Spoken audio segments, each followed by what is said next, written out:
विराजमान देश की भावी पीढ़ी, देश के नवनिर्माण के योगदान देने वाले सभी छात्र छात्राओं, आज की इस प्रोग्राम के अध्यक्षता कर रहे संजय जी, यहाँ पे विराजमान मंच पे विराजमान भवानी सिंह जी, प्रिंसिपल साहब ओम प्रकाश जी, कांवट गांव के सभी ग्रामवासियों, माताओं, बहनों और विशेष रूप से इस कांवट ग्राम की बागडोर संभालने वाले सरपंच मीना सैनी जी, और सबसे ऊपर इस विद्यालय में भामाशाह बनकर के छात्रों के लिए जो नवनिर्माण कराया है कक्षाओं का, बाबूलाल जी, उनकी धर्मपत्नी, उनके परिवार के लोग और सभी यहाँ विराजमान सभी समाजों के बुजुर्गों और सभी मेरे हमसफर साथी,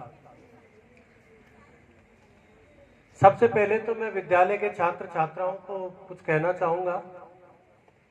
मैं जहाँ तक देख रहा हूँ सबके पाँवों में जूते हैं, सभी बच्चों के पैरों में जूते चप्पल पहने हुए हैं। आप बच्चों, आपको मैं बता दूं कि जब मैं आपकी तरह में स्कूल में जाता था, मैं नंगे पैर जाता था, चप्पल नहीं मिलती थी। घर वालों के पास चप्पल जूते पहनाने के पैसे नहीं होते थे। वो सोचते थे 2 पैसे बचाएंगे, चप्पल जूते टूट जाएंगे, नंगे पैर भी कौन से पैर घिस रहे चला जाएगा।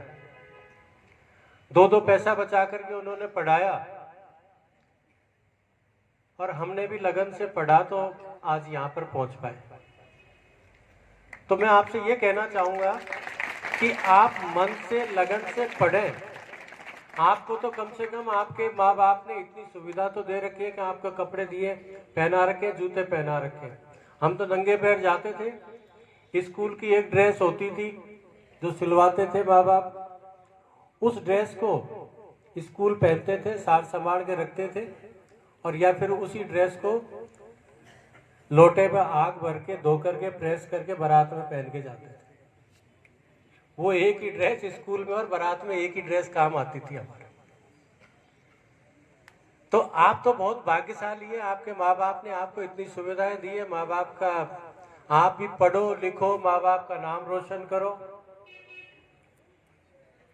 यही मेरी आपसे सबसे बच्चों को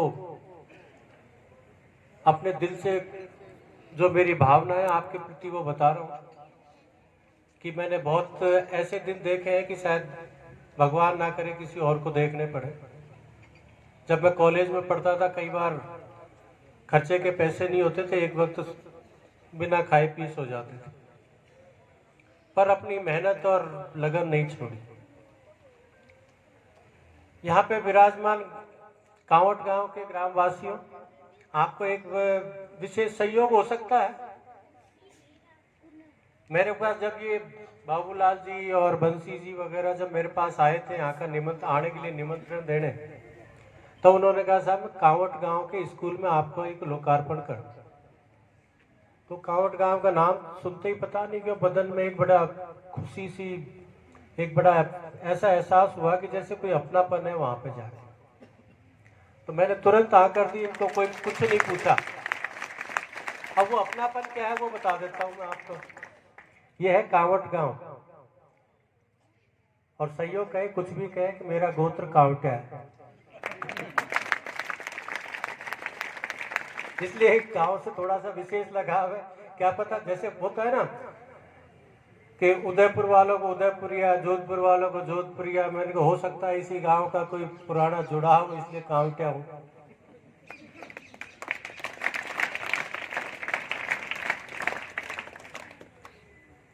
ये जो शाला निर्माण करवाया कक्षाओं का बाबूलाल जी ने, ऐसा है पैसा बहुत लोगों के पास होता है, बहुत लोगों के पास असीम पैसा है, किसी की कमी नहीं है, लेकिन कलेजा होता है समाज के लिए खर्च करने का। और ऐसे कलेजे वाले को जो समाज के लिए अपनी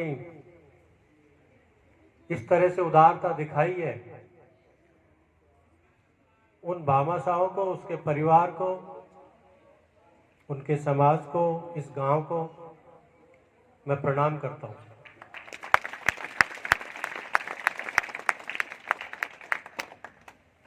कहने को बहुत कुछ होता है, लेकिन कई अवसर ऐसे होते हैं कि जहां हम नेताओं की तरह भाषण तो नहीं दे सकते, पर हम आप सब लोगों से गुजारिश भी करेंगे कि इन बच्चों के भविष्य के लिए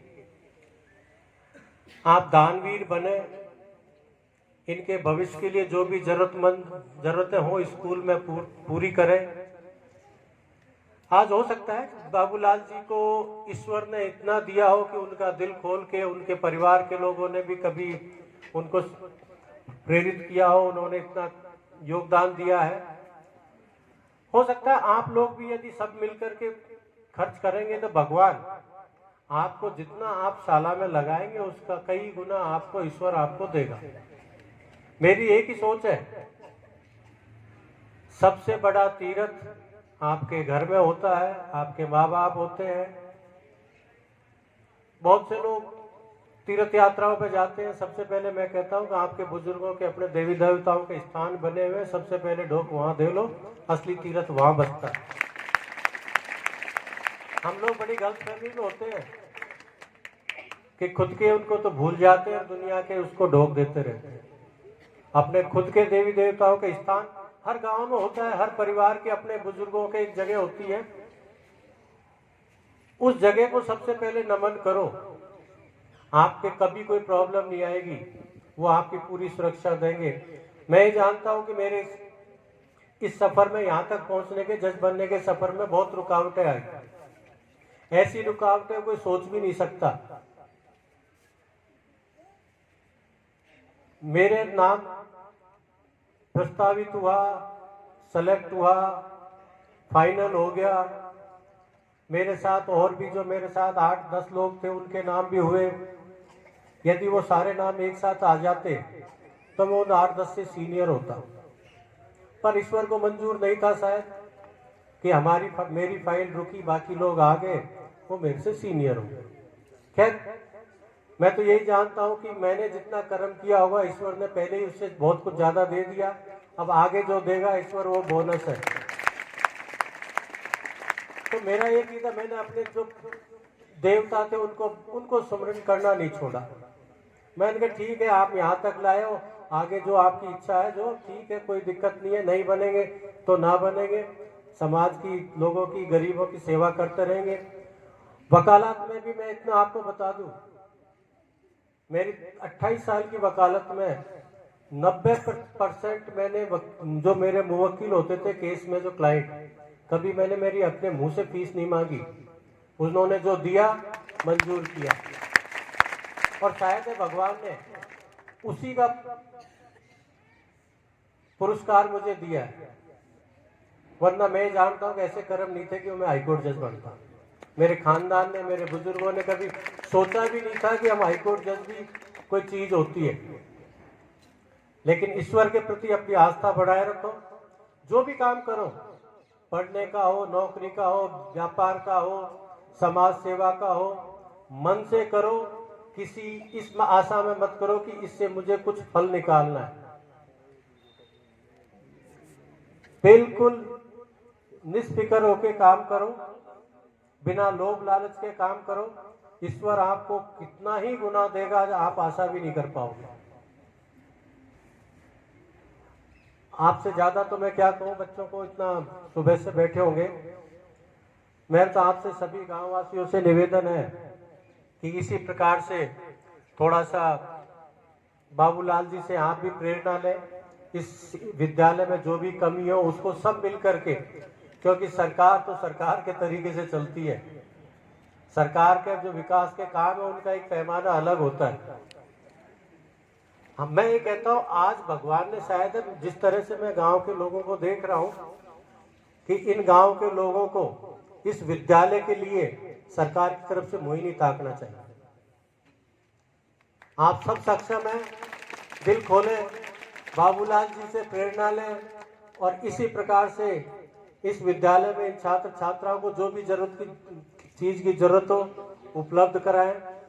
और फिर से मैं मामा साहब बाबूलाल जी उनके परिवार का पुनः प्रणाम करता हूं उनके इस तरह के सराहनीय कार्य के लिए।